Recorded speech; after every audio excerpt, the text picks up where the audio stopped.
छाँव में, हो पलकों की छाँव में।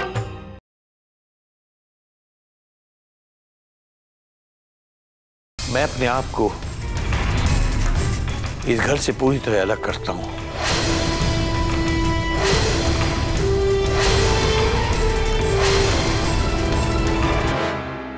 ये कैसी बातें कर रहे हैं आप?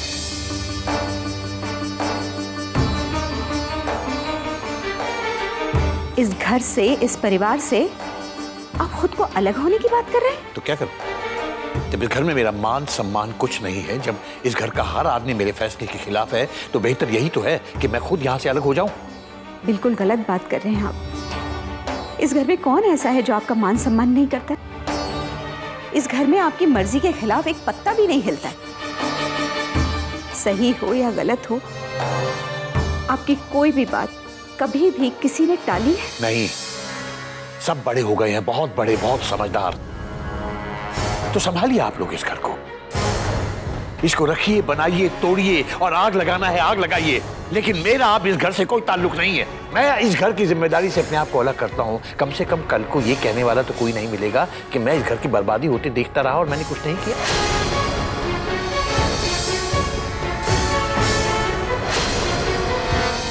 देखिए, आप छोटी सी बात का बतंगड़ बना रहे हैं। अगर सुमन इस घर की बहू बन जाएगी तो घर की कौन सी बर्बादी हो जाएगी? और आप भी अच्छी तरीके से जानते हैं कि सुमन अच्छी लड़की है। सुमन अनाथ है, सिर्फ ये सोचकर उसे मत ठुकराइए। आप पुरानी बातों को भूल जाइए। भूल जाऊं? अपने माँ, बाप और भाई की मौत भूल जाऊं? एक अनाथ लड़की ने चंद पैसों के लिए मेरे माँ, बाप और भाई को जहर दे के मार डाला था।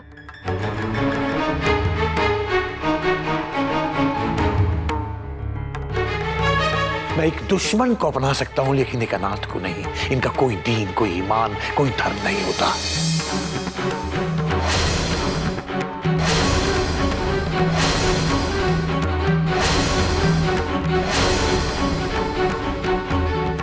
ये सिर्फ लूटना जानते हैं। जो इन्हें प्यार करता है, जो इन पर विश्वास करता है, उसे धोखा देना जानते हैं ये सब। बाबूजी, किसी एक की गलती की वजह से सारे गलत तो नहीं हो सकते ना। चंदा अनाथ थी, लेकिन गलत भी तो थी। इसका मतलब ये नहीं कि सुमन भी गलत है। सब एक जैसे होते हैं, सब के सब। इन लोगों को न तो माँ बाप का प्यार मिलता है, न सही परवरिश, न इन्हें धर्म का पता होता है, न इन्हें अच्छे संस्कार मिलते हैं। बचपन से ही इन्हें सिर्फ मौका परस्ती सिखाई जाती है, दूसरों को लूट के खाना सिखाया जाता है। ये बहुत स्वार्थी, बहुत चालाक और बहुत तेज होते हैं। इन्हें सिर्फ अपना नफा नुकसान दिखाई देता है, और अपने दफे के लिए, अपने फायदे के लिए ये किसी का खून भी कर सकते हैं।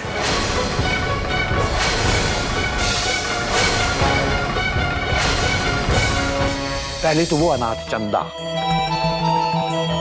मासूम दिखने वाली चंदा, जिसे मैं अपनी बहन बनाकर लाया था, वो मासूम चंदा, उसने मेरे माँ, बाप, भाई को जहर दिया। और दूसरी वो, क्या नाम है, जानकी, उसने मेरे बेटे, मेरे देवेंद्र को मुझसे छीन लिया। और अब ये तीसरी। बाबूजी, सुमन ऐसी नहीं है। जानकी भी बुरी नहीं थी बाबूजी। मैं और जानकी एक दूसरे से बहुत प्यार करते थे। जैसे ही आपको पता चला कि जानकी अनाथ है, तो आपने बस यही कह के कि जानकी किस गांव की बेटी है, उसकी शादी कहीं और कर दी। इसी गम में जानकी ने आत्महत्या कर ली।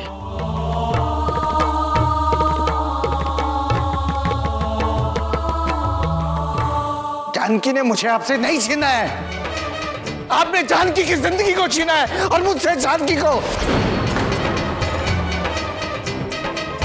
अपने मकसद के लिए ये लोग अपनी जान दे भी सकते हैं और किसी की जान ले भी सकते हैं।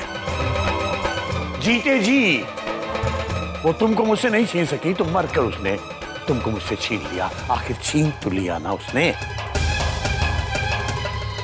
बाबूजी, एक बार आप पुरानी बातों को भुलाकर सुमन को देखिए। ये मेरा विश्वास है कि आपकी सोच जरूर बदल जाएगी।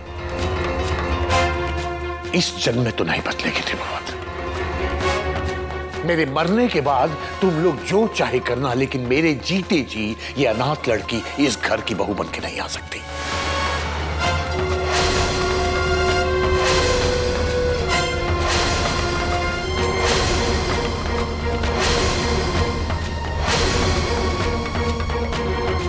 इसलिए मैं कह रहा हूं कि तुम लोग अब अपने हिसाब से जो तुम लोगों को ठीक लगे वो करो।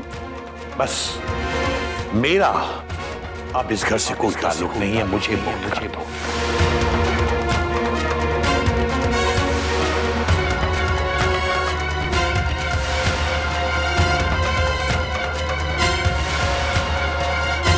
मैं आज से गौशाला में रहूंगा, वहीं मेरा चूल्हा चौका होगा। ना मैं इधर आऊंगा, ना तुम में से किसी को उधर आने की जरूरत है।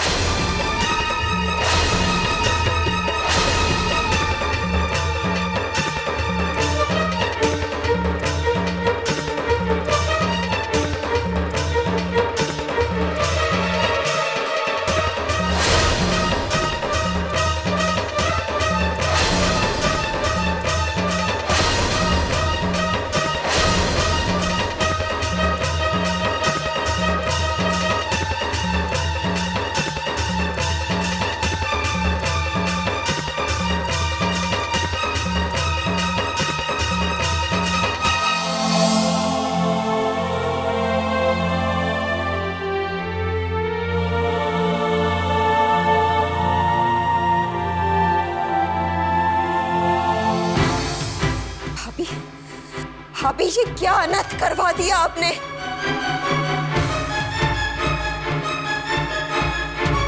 कन्नाथ को उठाकर इस घर में ले आए और उसे अपनी बहू बनाने की जिद कर बैठी हैं आप।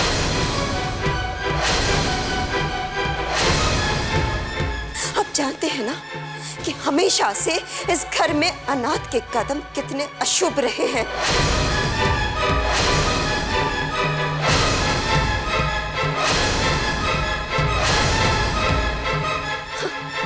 और आज ही देख लिया ना आपने, जैसे ही इस अनाथ के कदम इस घर में बढ़े, आज वो हो गया जो आज तक नहीं हुआ था, इस घर का बंटवारा।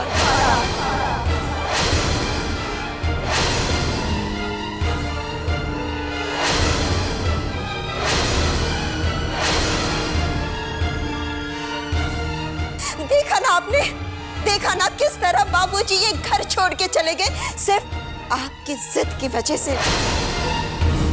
अब मेहरबानी करके आप अपनी जिद छोड़िए और इस मनहूस को इस घर से बाहर निकाल दीजिए,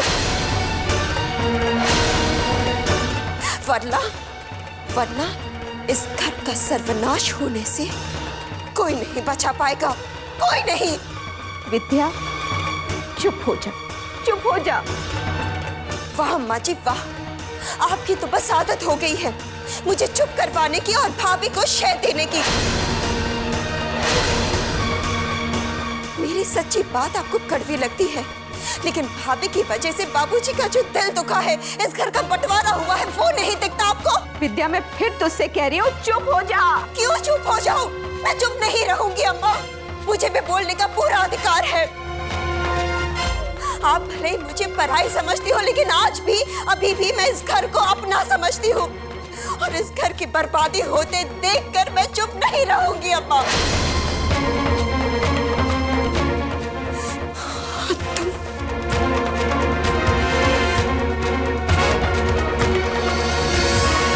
तेरी ये नकली आंसू बचा कर रखना, कहीं और काम आएंगे।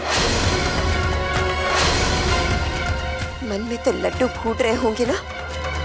अपने मकसद में कामयाब जो हो गई, करवा दिया ना घर का बंटवारा। अब यहाँ क्यों खड़ी है? जाओ, जाकर दिए जलाओ सब जगह। विद्या जी, खबरदार मेरी बच्ची को और कुछ कहा तो बस बहुत हो गया।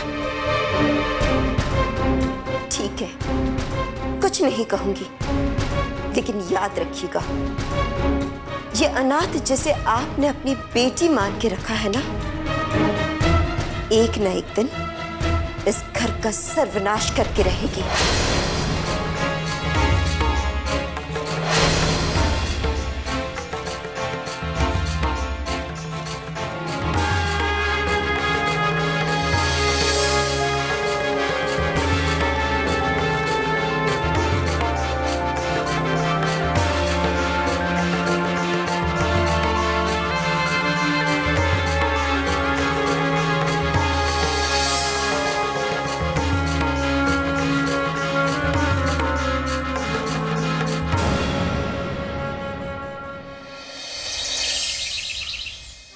चुप हो जाओ सुमन।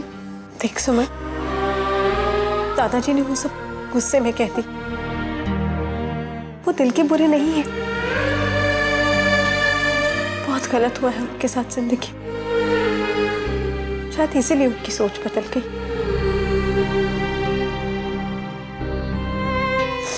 मत रो, हम अपने माता पिता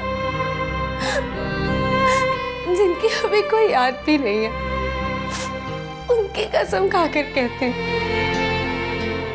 हमारे दिल में ऐसा कुछ भी नहीं है जैसा दादाजी को लग रहा है। सुमन, ये तू मुझे कह रही है? क्या मैं तुम्हें जानती नहीं हूँ?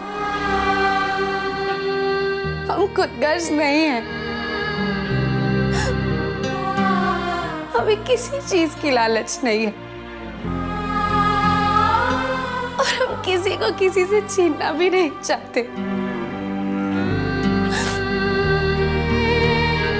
हम तो प्यार के लिए तरस रहे थे जो माँ से और इस परिवार से मिला। सुमन, आप दादाजी की बातों को मन पर मत लीजिए। अतीत ने उन्हें जो जख्म दिए हैं वो अभी भर नहीं पाए हैं, और अपनी बातों से वो उन्हीं जख्मों के दर्द को बाहर निकाल रहे थे। देखिएगा, बहुत जल्द उनकी सोच बदल जाएगी, और जब उन्हें अपनी गलती का एहसास होगा तो वो माफी मांगने भी आएंगे। मुझे पूरा विश्वास है सुमन, दादाजी के जख्मों को सिर्फ आप ही भर पाएंगी। प्लीज आप चुप हो जाइए।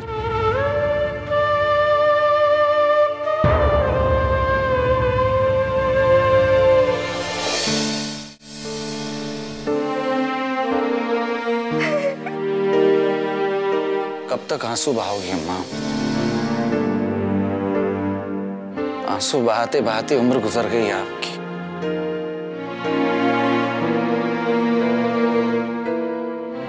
इन आंसुओं का कोई असर ना पड़े, उन्हें बहाना नहीं चाहिए अम्मा। इसीलिए तो मैंने भी आंसू बहाना बंद कर दिया है अम्मा। वही हुआ जिसका डर था। बाबूजी ने फिर से अपनी जिद पकड़ ली।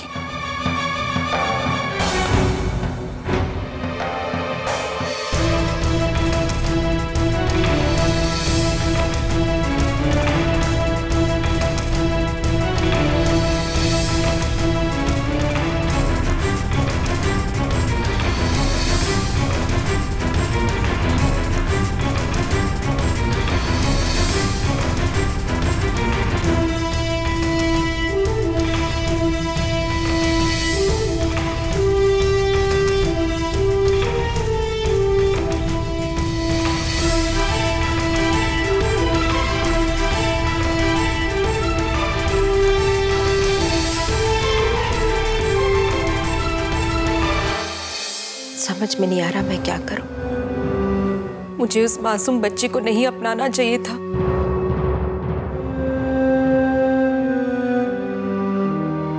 पता नहीं सुमन के दिल पर क्या बीत रही होगी।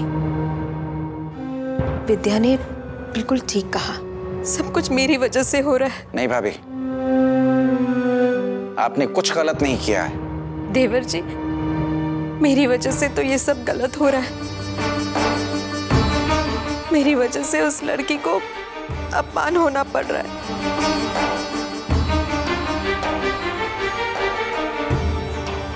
बाबूजी भी घर से अलग होने जा रहे मेरी वजह से। मालकिन, दादाजी अपना सामान लेकर गौशाला की तरफ जा रहे हैं।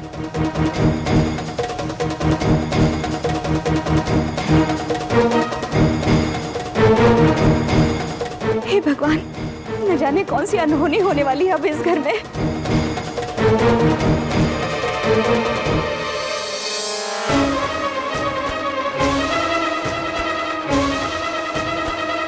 रुक जाओ तुम लोग, रुक जाओ तुम लोग, रुक जाओ तुम लोग।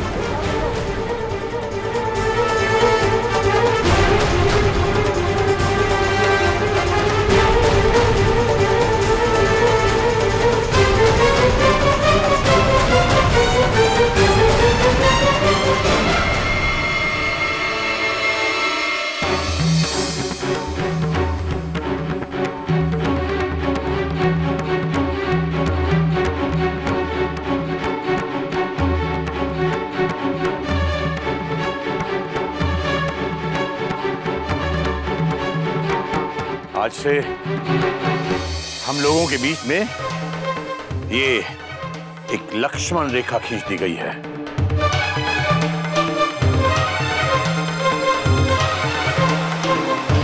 इसे कोई पार नहीं करेगा।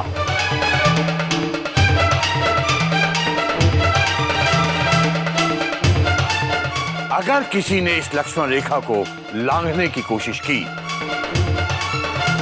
तो मैं ये घर छोड़कर एक ऐसी जगह चला जाऊंगा जहां तुम लोग मेरी परछाई तक नहीं ढूंढ पाओगे।